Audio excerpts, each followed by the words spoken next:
Bismillahirrahmanirrahim. Assalamualaikum warahmatullahi wabarakatuh. Pada pertemuan kali ini, Ibu akan membahas mengenai manajemen waktu bagi pelajar. Yang pertama, mengatur waktu kegiatan sehari-hari. Untuk dapat melakukan kegiatan sehari-hari secara tepat, maka perlu adanya jadwal kegiatan yang disusun dan ditaati, sehingga apa yang dilakukan tidak tanpa tujuan. Apabila kalian melakukan suatu kegiatan, perlu ada waktu tertentu kapan kita harus belajar, kapan kita harus beristirahat, kapan kita harus main. Untuk itu perlu mengatur waktu dalam kegiatan sehari-hari. Jenis kegiatan pada pelajar. Yang pertama, kegiatan di rumah. Kegiatan di rumah mencakup mengenai kegiatan yang dilakukan untuk memenuhi kewajiban sebagai anggota keluarga, misalnya membantu orang tua. Yang kedua, kegiatan di sekolah. Kegiatan di sekolah mencakup 3 hal. Yang pertama, kegiatan intrakurikuler, yaitu suatu kegiatan yang dilakukan dalam pembelajaran. Yang kedua, kegiatan ekstrakurikuler. Misalnya kalian mengikuti ekskul yang ada di sekolah.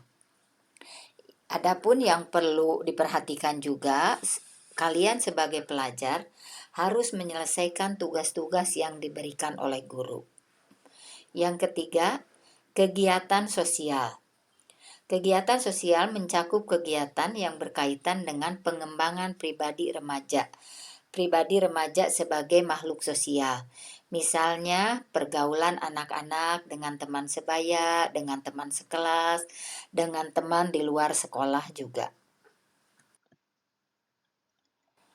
Kalian sebagai pelajar perlu mengatur waktu dalam belajar.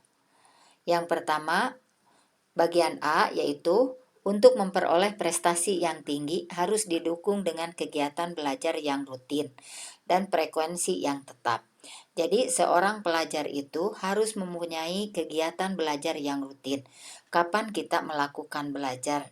Itu harus dilakukan berulang-ulang setiap hari. Yang kedua atau bagian B, pemilihan waktu belajar yang kurang tepat akan menghasilkan kelelahan tanpa menghasilkan prestasi yang diharapkan. Misalnya apabila kalian belajar dalam keadaan yang lelah, dalam keadaan ngantuk, dipaksakan untuk belajar, tidak akan menghasilkan apa-apa yang diharapkan. Yang bagian 3 atau C, suasana hati dan tempat belajar yang nyaman. Dalam melakukan belajar, hati kita minimal harus merasa senang. Tidak pada saat dibebani tugas yang belum selesai, dan tempat belajar juga harus ditata senyaman mungkin.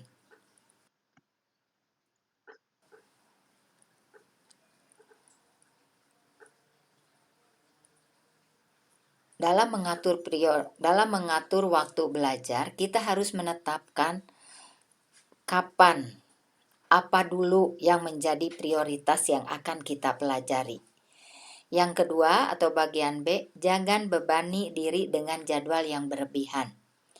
Yang ketiga, bagian C, membiasakan diri menjadi teratur. Yang selanjutnya, kalian sebagai pelajar harus meluangkan waktu kapan kita harus refreshing. Dan yang kelima ialah jangan suka menunda-nunda pekerjaan atau misalnya menunda-nunda menyelesaikan tugas yang diberikan oleh guru. Mungkin materi yang Ibu sampaikan untuk kali ini cukup sekian. Terima kasih atas segala perhatiannya. Wassalamualaikum warahmatullahi wabarakatuh.